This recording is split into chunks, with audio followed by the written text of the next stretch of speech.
Like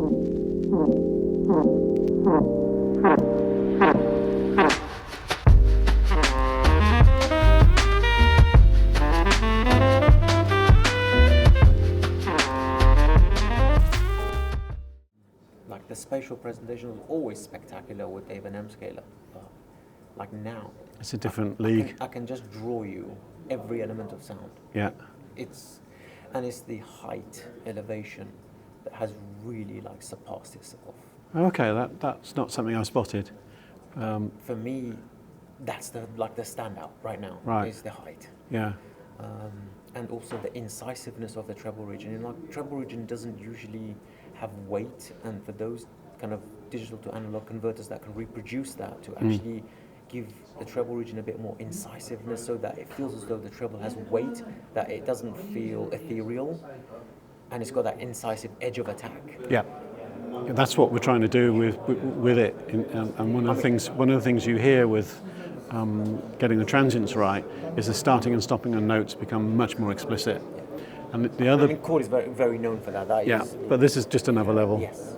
The other thing that's curious is something I call instrument separation and focus. Now the focus element is when you can hear a very quiet instrument, and we can all hear quiet instruments when nothing else is playing. But you can hear, with this on, you can hear a very quiet instrument, and then a big powerful instrument comes in, and you don't lose the focus on that quiet instrument. And that's something that's quite remarkable about the quartet. And when you latch onto that, and you listen to other things, it's got its own stage. Yeah. It's got its own stage, and it doesn't get lost. That is a very difficult thing to do. Yeah. Definitely. That's one of the unique things that the quartet's got.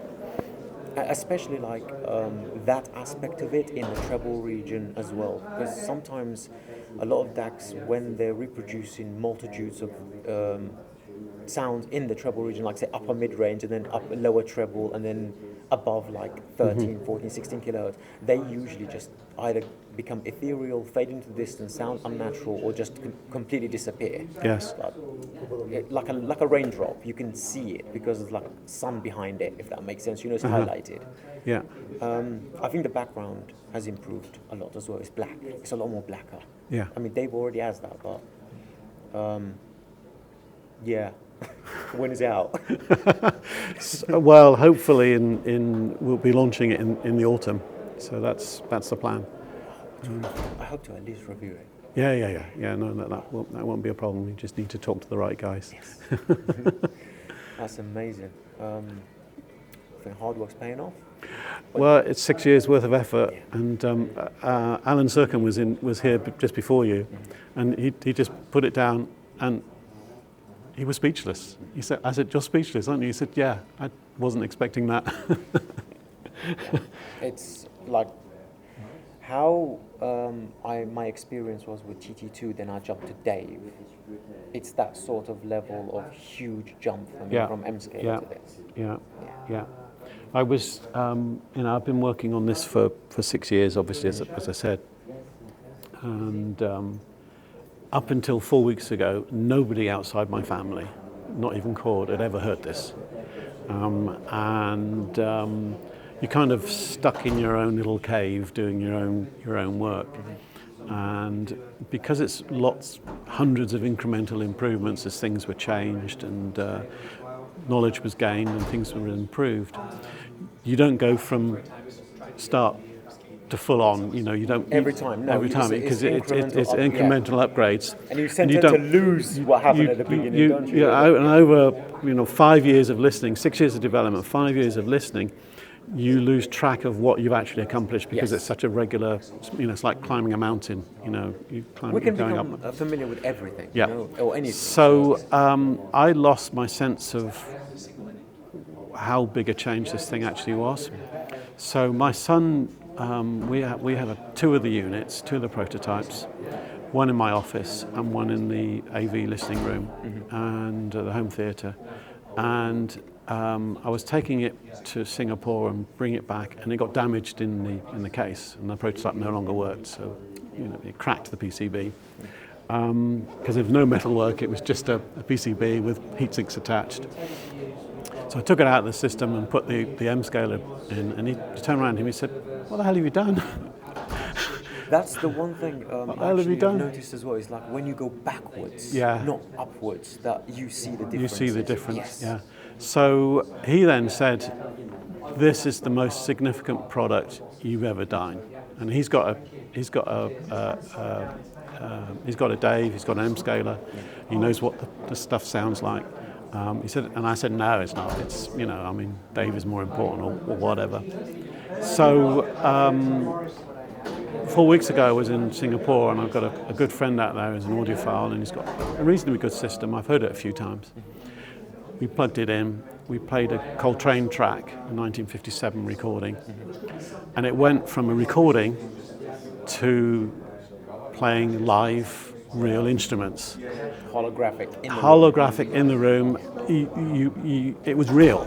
And that illusion that sometimes falls away very rarely occurs with audio, where you're hearing real musicians playing real instruments. And you never remember the equipment, just the song. You just, yeah.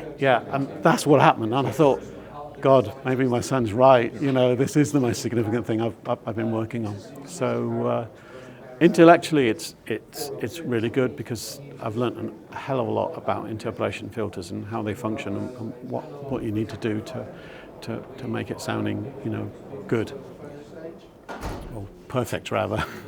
Superb timbre as well. Yeah, absolutely superb timbre. So the key with transients is timbre, bass, instrument separation, soundstage where things are actually placed. The brain uses the timing of transients to work these things out, to calculate these things. So when you hear something, it is an illusion. You're not hearing what the ear is creating. You're hearing what the brain is interpolating and processing. That's what you're perceiving. We just don't realize that because we think what we're hearing is what we're hearing. It's not. It's the brain interpolating what's going on. For me, the one thing that really pulls me out of the system is the lack of three things. That's tonal balance, tactility, where it feels as though like my mind's eye is touching that instrument. Yeah. I'm very familiar with real instruments. Did music theory. I was thrown into a music school very young age. Okay. And I know kind of like a lot of real instruments. I was made to handle a lot of real instruments. Yeah. So for me, if the tactility and timbre is not on point, I can see technicality of things, it's fine, but I will never fall into the music. Yeah. I will never just fade away. I know what you mean. My two sons both play guitars, and I get guitars being played all the time in the house. And the thing about when you hear an instrument live, it's got that sense of power Yes. that you don't get on reproduced music. And what this thing does is getting you closer to achieving that sense of power, that instrument power. And that's where the focus thing comes in, because when you have good focus, you can hear the tiny things, but you can also hear how powerful the trumpet is, and it hits you really hard, and it's supposed to hit you hard. It's supposed to, that first note, the first beginning of the attack, that's the most important. That's the key, and that's all about transient information.